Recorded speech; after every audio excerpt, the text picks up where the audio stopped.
I played Smolder, so you don't have to. Very easy, I would say.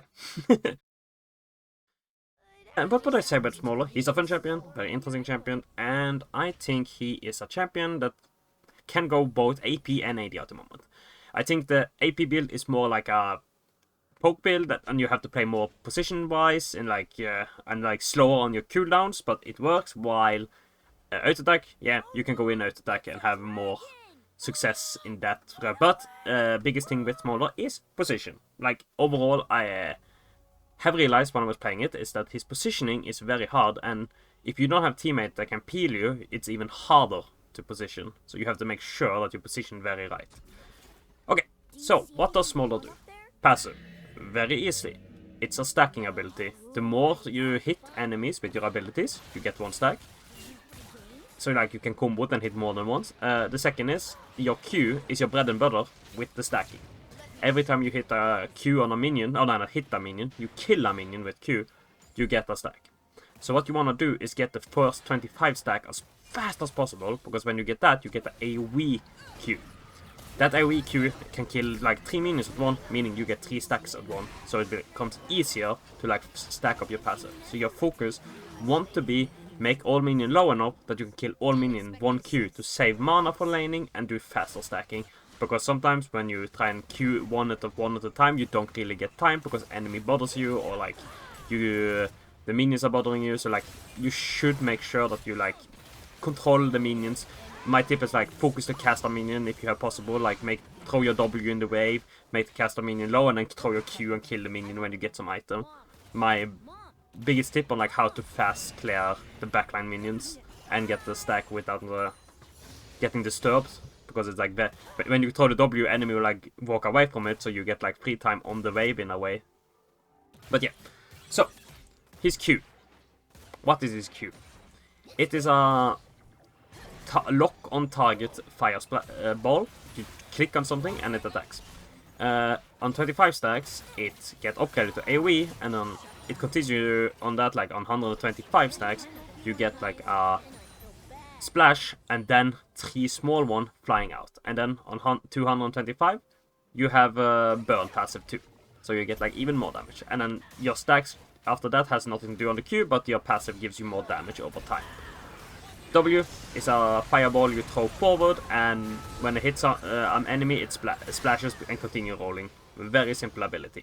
His E is a flying ability. He flies for 1.25 seconds, and you can fly over walls. Very easy, and it also auto-lock on target with the auto-attack like a Akshan E. So it's very simple ability. And you get moment speed, so like it's good to escape and all of that, and engage, and like do like tricky over-the-wall flying stuff. And then R is a massive AoE that goes in a long straight line of a fire just going on the field like an equalizer, but instead of staying on the field, it just flies right over.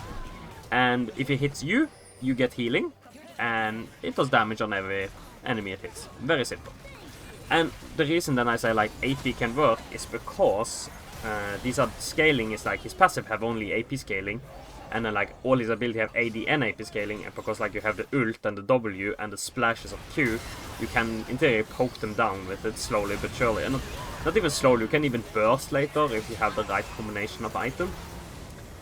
But yeah, so what about the AD build then? What would I recommend doing there? I would recommend going the Essence Reaver, then Noon Quiver, not Noon Quiver, what am I saying? Nevory Quick Blades, and then like into Rapid Fire Cannon or Bloodthirster, and like you continue like doing like a fast attack build, because you more you get your Q up, you better you do.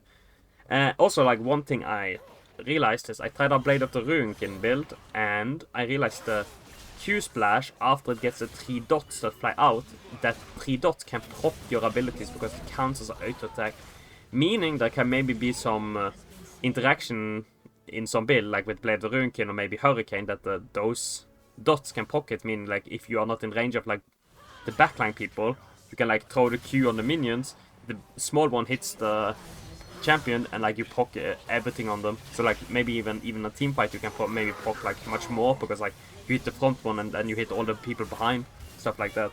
There can be interesting interaction there that you should look over. But yeah, so Should you play Smolder?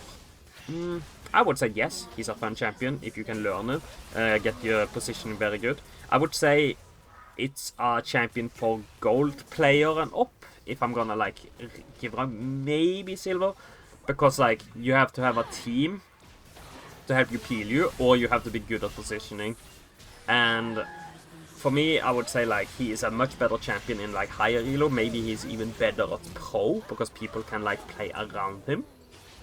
It's like my information, or not information, more like the thoughts I have around him after playing him. I am a diamond player, so like I played for 10 years, I have good experience on like playing every champion in the game and every role and everything like that. So I would say like, I'm not best, but like I would say I have enough experience to understand when I see stuff. So then the question is AD or AP? I would say, can you position very good? I would say AD. If you can't position very good, I would say AP and play the game a little bit slower. Don't be too aggro in laning, focus more on stacking, because stacking is the way you get the faster damage. Try and poke and try and farm as much as you can with the stack. And then like in team fights, don't be the one engaging, be the one sitting a little bit back and like looking, poking. You can maybe do like a sneaky E, Q and then fly back and stuff like, or like go up and fly back with E. So you can start fight with R, like throwing your fire down and slowing people. So like team can follow up easier, but I recommend trying to keep the R not as a starter, but like a mid-fight ability, because if you get a little bit low, you can also get healed, so it can keep you alive longer. So yeah, play Smolder, he's fun, that's my... what I found out, like, he's fun. Play him, have fun with him, try him out. I think like he is... if you look at all champion that has come out, he's one of the most simplest champion right now of like all the other ones. Like I think he's a very good champion for lower elos too, to like have fun with. So like with that, I would say play him, have fun, and do what you want. Remember, don't be toxic, have fun, and like walk around, play around yourself and not others. Like there's always something you can improve, and that's also with new champion. It's not always enemy's fault or your teammates that you're losing. Sometimes it's even yourself. You have to just look at it. But yeah, I hope you enjoyed this little talk, and I hope to see you again. Bye bye!